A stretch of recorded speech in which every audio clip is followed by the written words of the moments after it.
Hi, I'm Raphael Elia. And I'm John Jackson, and welcome to the Mancave. Today we'll be discussing events in national sports, including some off-season action for the MLB, along with Odell Beckham Jr.'s suspension. That coming up on the Mancave.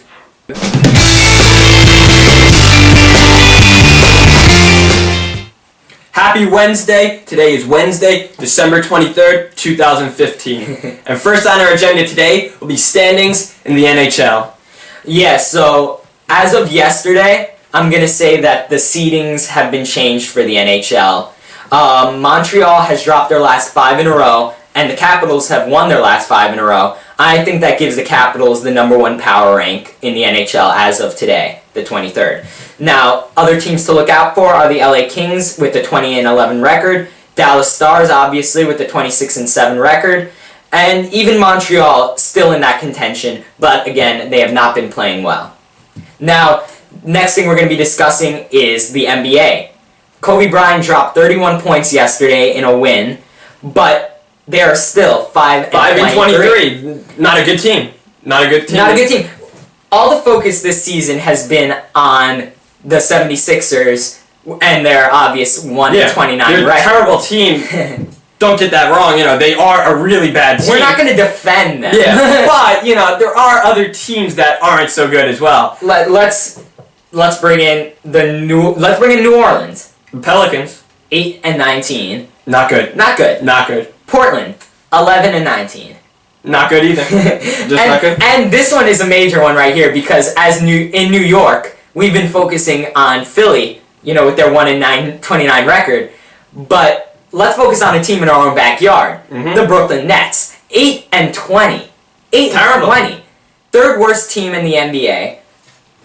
And we're focusing on the 1-29 76ers. Bad team, but if they weren't 1-29, would the focus be on LA and the Nets this season? I wouldn't say so. I think they would be getting a brunt of this attitude if Philly wasn't 1-29. That I don't think you could argue with that, honestly. Yeah, Philly's really just covering the other teams with a blanket of security. Yeah, I think that Brooklyn should definitely... Everybody's overlooking these other teams. I think Brooklyn should definitely be thankful for the 76ers because I haven't heard nearly as much on the Nets as I should be hearing because they're 8-20. Yeah, these are not good teams whatsoever.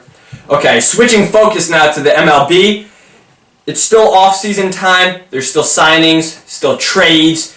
Winter meetings were, a while back, but now, teams still want to finish off their rosters, and we have Brandon Phillips, who a few days ago was traded to the Nationals from the Reds, but he vetoed the trade. He vetoed it. He did not want to go to the Nationals for whatever reason, Actually, he gave a reason. He said that... We don't know this for sure, but this is what they say. Sources tell us that he vetoed the trade because he just bought a house in Cincinnati, and he really enjoys the city. So...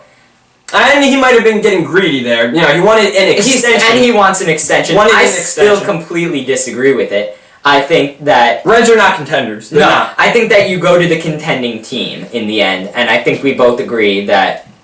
Nationals, they may not make the playoffs, They're much better. But they're a lot better than They're contending, and I think they would have been up for more contention if Brandon Phillips were on the team. It would have helped. But he invoked... He's getting older, though, He invoked that 10-5 rights, which gives him the right to veto a trade that he does not want to do. And, well, he did that. Another player in the MLB, Mike Leake, has just been signed by the Cardinals. 5 years, $80 million deal.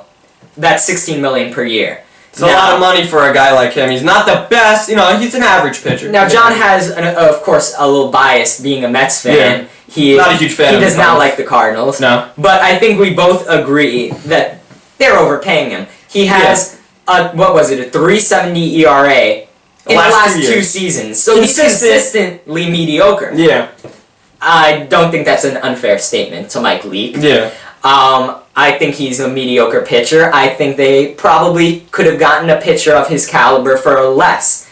But that's a story for a different day. Yeah. In the end, he is now on the Cardinals, so... They could have re-signed Lackey, but, now the Cubs have Lackey. Lackey was better last year. I feel he's a little bit better than Leake. But still, he's not. The Cardinals he's around. The Cardinals do have have a record of having pitchers that have been bad years prior doing well. Just all players, to be honest. Well, the Cardinals know what they're doing. They're a great organization. Very who knows? smart We might see Mike Leake put up a Cy Young season. I highly doubt it. I wouldn't be surprised though. But he has an On arm. the Cardinals, He has a strong arm, so we'll see that. Now we're gonna focus on to the main story of the day: Odell Beckham Jr. I'm sure you all heard of it. If you're a Giants fan, which neither of us are, nope. but if you're a Giants fan and a fantasy owner, let's not forget a fantasy owner. This is fantasy playoffs. These are most leagues. These are the championship 2 weeks. If you have Odell Beckham, you must be screaming at the television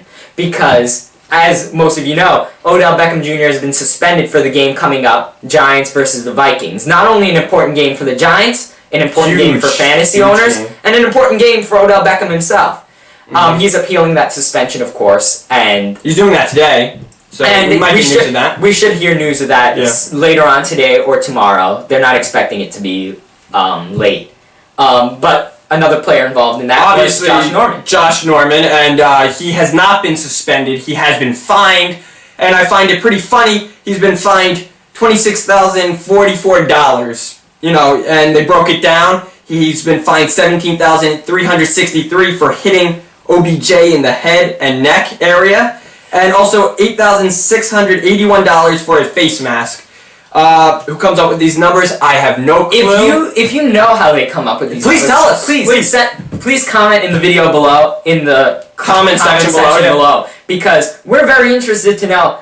Why not $8,000? Why not $9,000? Why $8,681 What is this? for the face mask? That's besides the point. He deserved to be fined. And frankly, I honestly am very unimpressed with Odell Beckham's attitude. He said something along the lines of, "We all make mistakes." He said, "This kind of thing happens." He said. It honestly, like all bunch it honestly sounds. This does not happen. This does not happen. In Pee Wee NFL, in what is it, Pop Warner? You don't get away with things like this. These are things that they teach children when they're playing football to not do. Honestly, it was very inappropriate. I think he acted like a child. I think no number of one-handed catches really justifies this kind of behavior. He acted like a child in a game that honestly they had to win. You don't risk being suspended in this point in the season because the Giants need to win every game. They need to win out. Next 2 games they win. So that behavior, I don't care if they provoked you. It's honestly a childish excuse because this appeal should not be overturned. He should be suspended. And what caused this baseball bat? Yeah, they apparently threatened him with a baseball bat, but honestly... Now there's no baseball bats before, the pregame ceremonies for the Panthers.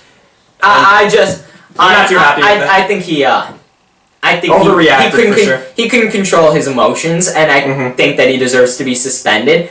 Do you think Tom Coughlin was justified in his decision to not take him out of the game? They needed to win the game. It was tough. They came real close. They came real close to winning. Yeah, I guess in hindsight, upsetting the Panthers, that would have been huge for the Giants season. Yeah, it was a big game. Hopes alive. It was a big game, and I guess I see where Coughlin's coming from. And honestly, it's not his responsibility. That's the referee's response. It's his responsibility off the field to make sure he disciplines him. But on the field, that's the referee's responsibility to say, if the coach is not going to pull you, then we're going to pull you. He should have been out of that game. The referee should have pulled him out of that game. There's no reason for him to remain in that game. And I just think it's a bad reflection on the NFL in general. So I think the referees have to do a better job. But hey, listen, they haven't really been that great this year. They've been terrible. So, replacement refs, come back. Come back. We need you. It's been bad. It's been bad. But that being said, Odell Beckham Jr.'s suspension appeal is going to be heard today, and we have some big games coming up this Sunday in the NFL. So please tune in tomorrow. We're going to be talking New York sports, Jets playoff hunt, Giants playoff hunt. So be sure to watch that. I'm Rafael Aaliyah. And I'm John Jackson, and this has been the Mancave.